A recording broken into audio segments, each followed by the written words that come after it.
Krishna's mother is a virgin, and she becomes pregnant, and she doesn't understand why she's pregnant. So an angel comes to visit her, and the angel tells her, you're pregnant with the consciousness of God. You will basically give birth to a manifestation of the consciousness of God, and that manifestation will be Krishna. Now Hare Krishna, the words Hare Krishna, means Christ the Son. So it just so happens that at that time, when she was having the child, a consulate heard of this and wanted to have the firstborn child of everybody in the area killed.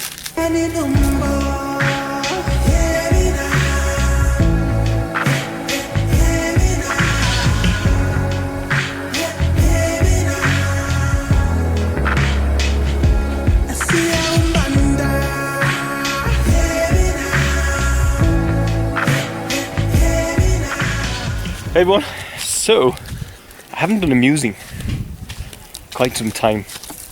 Not that long, but I just feel like I haven't done a musing for a while. So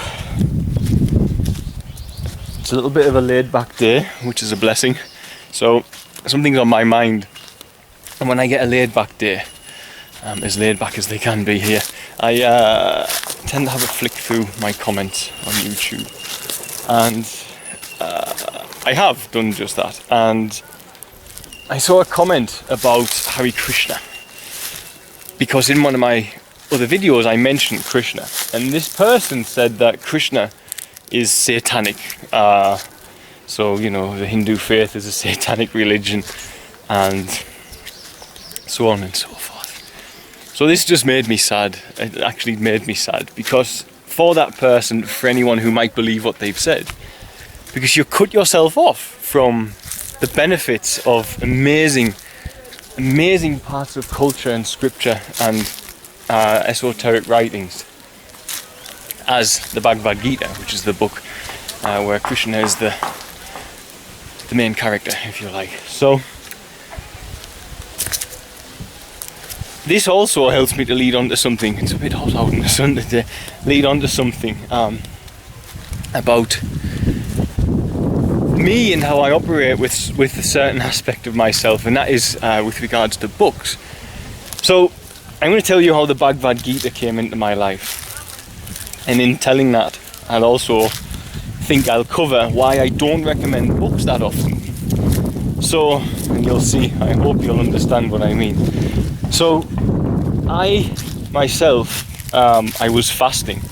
So as I always tell people, I was going within. I was meditating, fasting, and learning about my body, and how my body works, physically, metaphysically, psychologically, spiritually.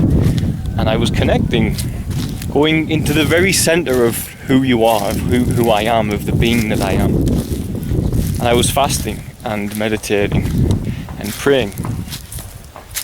And I'd been fasting for a little over a week. And I was in a flat in Newcastle city centre, a 4-storey townhouse, and I had the top floor flat. So I heard music and singing, and the music and singing drew me down the stairs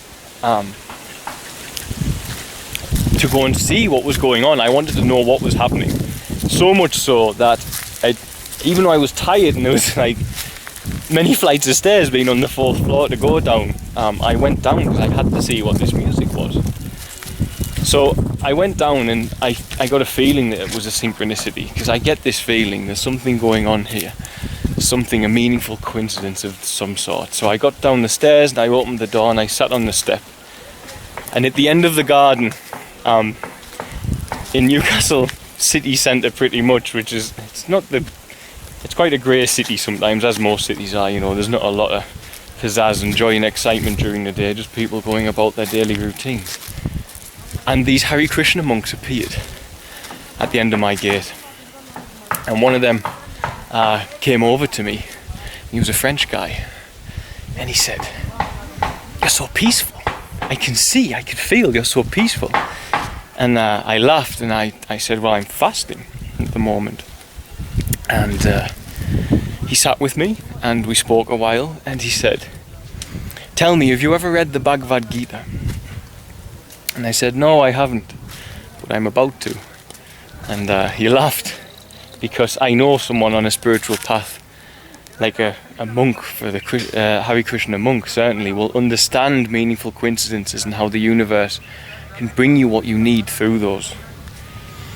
So I sat there with this monk, we had a laugh, and he gave me a Bhagavad Gita, and off he went, dancing and singing down the street with his friends, with an amazing energy around them. So I had my Bhagavad Gita, and I took it upstairs and I began to read it. So this is why I very rarely recommend books to people. I always say go within. Because I very much believe going within brings the answer to everything on an individual and personal level. So if instead of looking for the book that maybe will help you now, because you're looking with 9 times out of 10 with your carnal mind,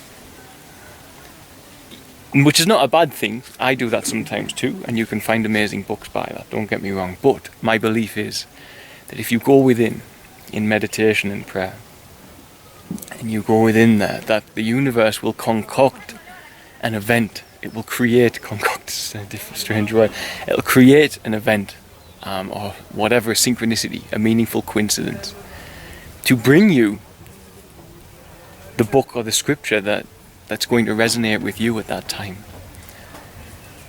So that's why my advice is predominantly go within. Even if you're looking for a book, go within and let's see what happens. You know, you just never know. Happens with me. I'm looking for something, I go within, and it'll appear in a sidebar on the internet even, and stuff like that. And which is how my journey in Tanzania began, a random video appearing in the sidebar. So go within and let the universe manifest that which is in line on a personal level with your consciousness, with your heart, with your being. So, and this is why you will very rarely hear me recommending books, but I do recommend them sometimes. I did some research on this book. I wanted to know about it, and it became very apparent to me very quickly that most people in the Hindu faith know that the Bhagavad Gita is not a literal book.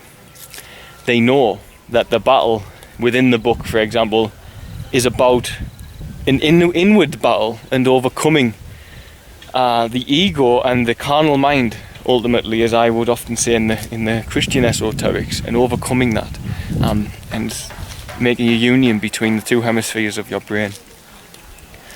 Ultimately seeking God by conquering your inner psychology, and your inner spirituality, your inner workings.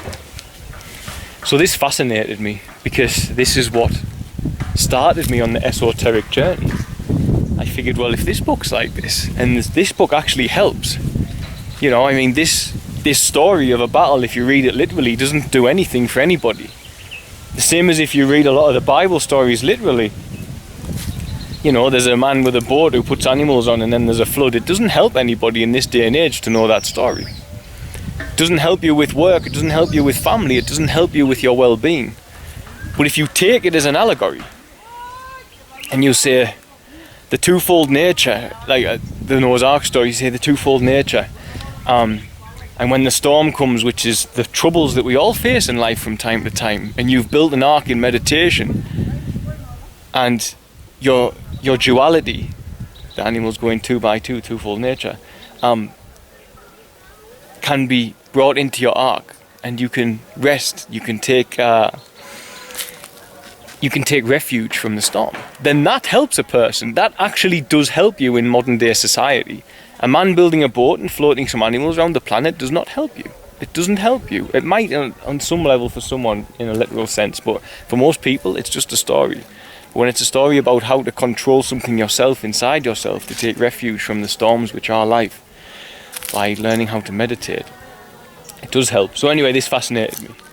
So to that person who said that the book and Krishna is a satanic religion, and the Bhagavad Gita is in turn obviously a satanic book, you need to understand that the sadness in me is because you don't give the book an opportunity. So you don't, presumably if you think it's satanic, you haven't bothered to read it. So And if you put anyone else off reading that book, then they're not going to bother reading it too. So what you can do though is have a little squiz at the book at least, or you can listen to what I'm about to say now, because it might help you realise that you can't block yourself off from different cultures, different religions, different spiritual texts. Certainly not texts as beautiful as the Bhagavad Gita, which equals in beauty the esoterics of the Bible. So the story of Krishna, I'm not going to get too much into the allegories of it and stuff like that, but the story of Krishna. Krishna's mother is a virgin, and she becomes pregnant, and she doesn't understand why she's pregnant. So an angel comes to visit her, and the angel tells her, you're pregnant with the consciousness of God. You will basically give birth to a manifestation of the consciousness of God, and that manifestation will be Krishna. Now Hare Krishna, the words Hare Krishna, means Christ the Son. So it just so happens that at that time when she was having the child, a consulate heard of this and wanted to have the firstborn child of everybody in the area killed. So she had to have Krishna in a cave, in hiding, because he wanted to kill the firstborn child of everybody. I'm sure you're already beginning to see similarities. So they had him in a cave, and a single star led those who needed to know the location of the birth of Krishna to that cave. A single star in the sky. Obviously very much like the Star of Bethlehem. And when he was born, he was visited. Now, considering that the Bhagavad Gita is written thousands of years before the Bible, he wasn't visited by shepherds but by cowherd girls, which is ultimately the Indian equivalent to the shepherd at the time. So I'm not going to get into the allegories of it. I haven't touched on the allegorical meaning of the nativity story or the birth story, but I'm sure you can see. How can it be that two messiahs, two sons of God, I'm trying to avoid this son, I keep walking into it and back out, can both be born of a virgin at the same time with the same story surrounding them? Is it that two people manifested on earth at different eras in time and both were Christ the Son, as Krishna means, Hare Krishna means? Or is it that the story is not literal and that they convey a deeper spiritual truth for all of mankind to benefit from? Or is it that the story is speaking of the fact that Christ can be born within each and every one of us? No matter what your faith, be it Hindu, Christian, Muslim, Buddhist, whatever. That there's a type of consciousness can be born within you through your inner workings that can allow you to have peace and restitude and to share that peace that you find within yourself with others once you do. And the love as well, of course. So, for those of you who don't know about Hare Krishna, I think from that alone, you might find it as intriguing and interesting as I did. That Krishna, Hare Krishna, which means Christ the Son, has the same birth story pretty much as the Christian Messiah, Jesus Christ. So then you need to make a decision, is it literal? Was there a man called Krishna born thousands of years before Jesus because the world needed a Messiah back then and then another Messiah was needed again? Or is there something more to it? Now I'll get on, as I say, I'll do a video about the nativity story and the allegories and the astrology and astrotheology that links into that. So, but for now I just wanted to do that because it makes me so sad that someone will cut off from a beautiful, beautiful text like the Bhagavad Gita because they believe it's satanic for some reason. And it's not the case. It doesn't matter. Let me put it this way. How can you believe that your God is loving if your God is going to say there's only one way to God? One way. This man who said that happened to be Christian. So the only way to God is through this one route, which is Christianity. What an arrogant, selfish and small-minded God it would be that would say the only way to me is through this, the worship of this man, Jesus Christ. But I'm going to have some of my children born into societies and cultures where that comes first. They're taught that from birth. But others, I'm going to have them born into Islam, into Buddhist faiths, into the Hindu faith, into Sikh faith. Some I'll have born into tribes like the Maasai, who I have here with me today, who, follow a religion which is a lot more pagan than anything, but are still beautiful, beautiful people who love one another and love me and love my friends and love nature and animals. And how can a God be so small-minded as to say the only way to me is this route, but I'm going to make my children that I'm supposed to love be born in other countries where that route is not the most predominant thing brought to them? From that alone, you should be able to understand God is not small-minded, but the carnal mind's interpretation of God in a literal sense can be small-minded, and it can make mistakes by reading esoterics in a literal sense.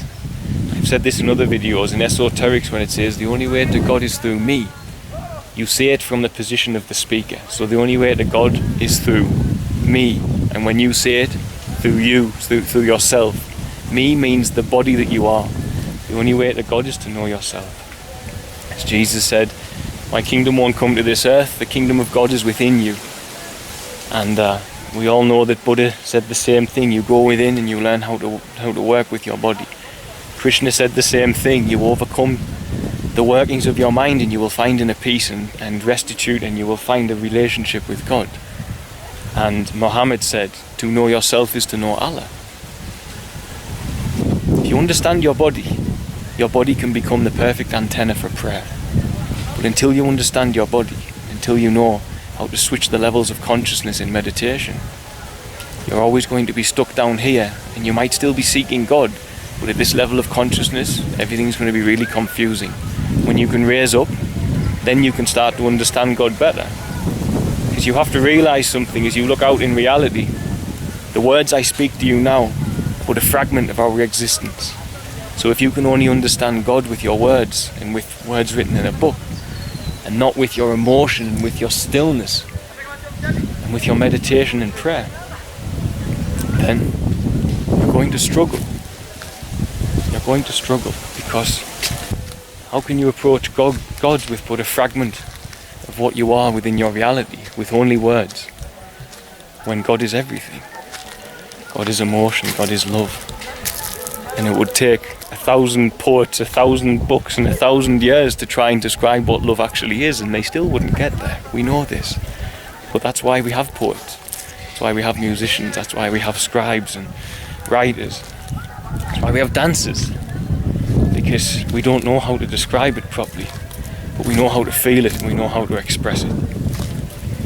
So, anyway. So, yeah, please don't cut yourself off from beautiful scriptures. Don't cut yourself off from them, because you're missing out on life. You're missing out on a great deal of benefit from such amazing books as the Bhagavad Gita, if you believe it to be satanic. So, okay, I'm going to get off, guys, because there's work to be done. John! And I need to... See, and I need to help these guys. So they're teaching me to speak Maasai at the moment. So, okay. Much love, guys, and see you all in the next video, I guess. Bye.